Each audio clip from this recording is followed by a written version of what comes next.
Hello students, welcome to your own YouTube channel Learn English with Pradeep. I am Pradeep Kushwaha.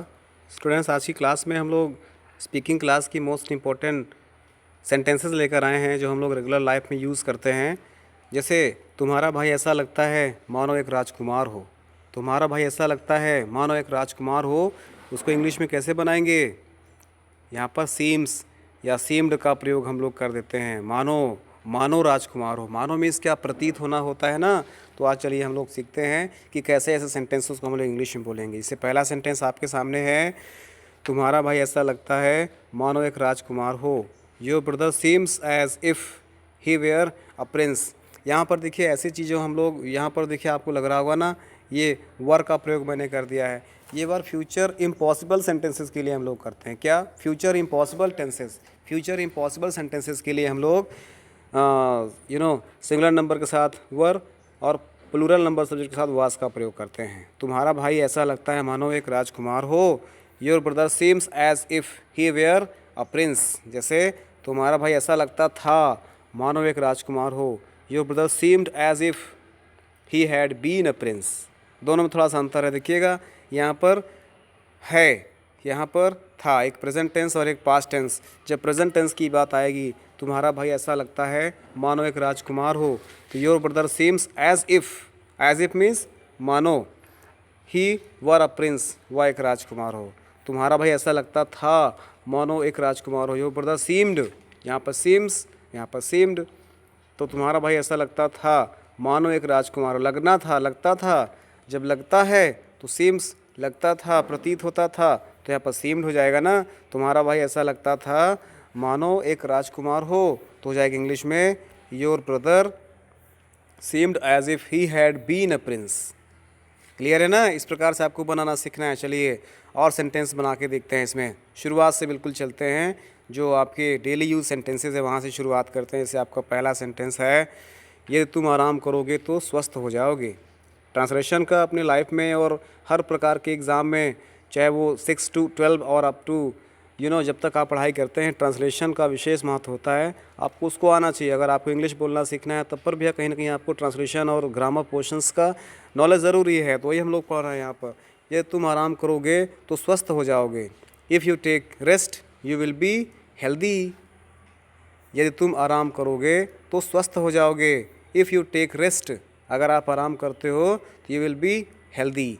ठीक है ना? यहाँ पर भी देखिए दो सेंटेंस हैं, ये तुम आराम करोगे तो स्वस्थ हो जाओगे। जब दो फ्यूचर टेंस होते हैं तो हम लोग एक को प्रेजेंट इंडेफिनिट में, दूसरे को पास्ट फ्यूचर इंडेफिनिट बना देते हैं। चलिए शुरू करते हैं। जैसे ये तुम आराम करोगे, इफ़ यू टेक रेस्ट तो स्वस्थ हो जाओगे। यू विल बी हेल्दी, यदि तुम आराम करोगे तो स्वस्थ हो जाओगे। If you take rest you will be healthy. किसी को आपको एडवाइस करना है, अगर तुम आराम करोगे तो स्वस्थ हो जाओगे, तो if you take rest you will be healthy. इस प्रकार आपको इसको इंग्लिश में बोलना है, बोल सकते हैं। कॉन्सेप्ट याद कर लीजिए। यदि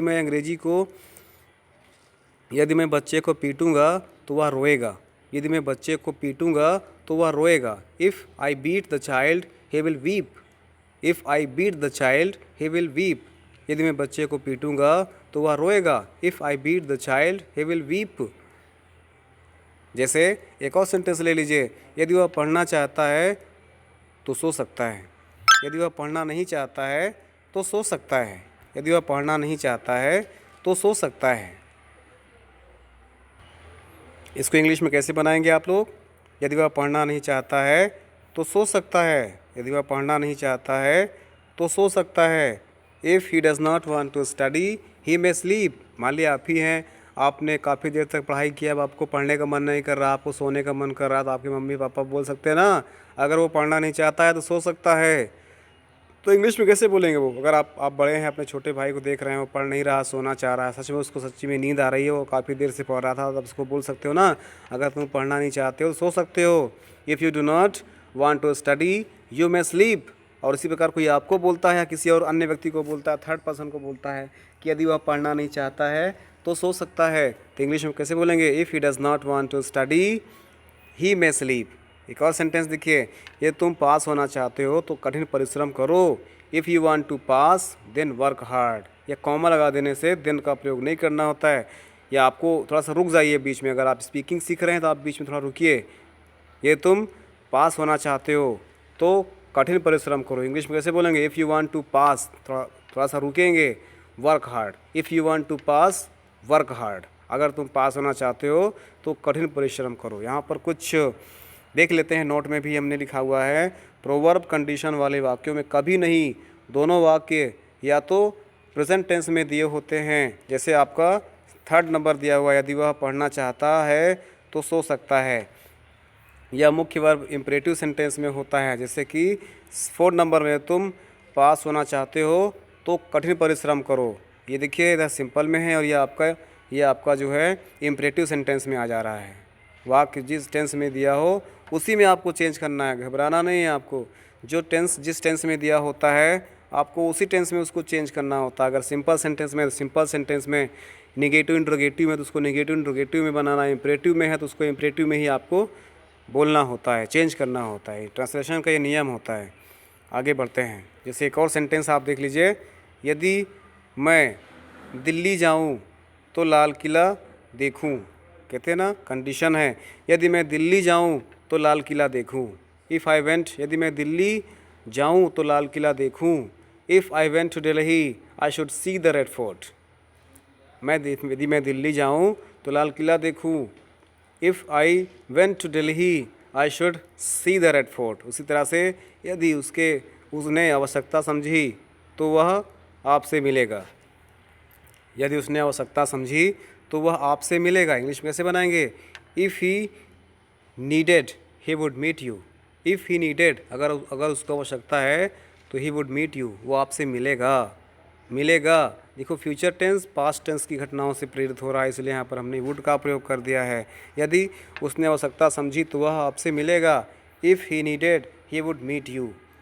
ठीक है ना, समझते चलिएगा। जैसे अगला सेंटेंस है, इजी सेंटेंस है, जैसे यदि आप मेरे पास आते हो तो मैं आपको एक अच्छी खबर दूंगा। यदि आप मेरे पास आते हो तो मैं आपको एक अच्छी खबर दूंगा। इंग्लिश में कैसे उसको ट्रांसलेट करना होगा? If you had come to me I should have given you a good news. If you had come to me I should have given you a good news. यदि आप मेरे पास आते हो तो मैं आपको एक अच्छी खबर दूंगा। If you had come to me I should have given you a good news. जैसे नेक्स्ट है, यदि वह कठिन परिश्रम करता तो प्रथम श्रेणी प्राप्त करता। If he had worked hard he would have get first class. If he had worked hard he would have got first class. इस तरह से आप बोलना सीख सकते हैं। बोलते रहिए, प्रैक्टिस करते रहिए, समझते रहिए। हर एक सेंटेंस को आप कॉन्सेप्ट क्लियर करते हुए उसको लर्न करने का प्रयास करिए कि इस प्रकार से हम कितने और सेंटेंस बना सकते हैं। जैसे एक और सेंटेंस देखिए, यदि वह ईमानदार होता तो उसका सम्मान किया जाता। अब आपके सामने कोई है, आप 3rd पर्सन के बारे में बात कर रहे हो जो कि बेईमान व्यक्ति है, और कोई बोल रहा है, आप उसका भाई ठीक से उससे बात क्यों नहीं करते हैं, आप उसका सम्मान क्यों नहीं करते हैं? तो आप उनको बताओगे ना, यदि वह ईमानदार होता तो उसका सम्मान किया जाता। If he had been honest he would have been respected. क्या? If he had been honest he would have been respected. इस प्रकार से आप बोलना है। जैसे एक और सेंटेंस ले लीजिए, यदि तुम प्रधानाचार्य के पास जाते तो तुम्हारी उपस्थिति लगा दी जाती। यदि तुम प्रधानाचार्य के पास जाते तो तुम्हारी उपस्थिति लगा दी जाती। इंग्लिश में कैसे बोलेंगे? If you had gone to the principal you would have been marked present. If you had gone to the principal you would have been marked present. इस प्रकार से बोलना है। जैसे मैं इसको एक बार रिपीट कर देता हूँ फिर से, तुम्हारा भाई ऐसा लगता है मानो एक राजकुमार हो। Your brother seems as if he were a prince. तुम्हारा भाई ऐसा लगता था मानो एक राजकुमार हो। Your brother seemed as if he had been a prince. So guys, इसको प्रैक्टिस करिए, बोलचाल की हैबिट में लाइए। रोज़ाना आप बोलते हैं, जो सेंटेंस आप लर्न करते हैं, अगर जब भी वो सेंटेंस आए, वो वर्ड आए, तो उसको आप इंग्लिश में बोलना सीखिए। Slowly, word steady, you will learn English. Thanks for watching the video. Jai Hind.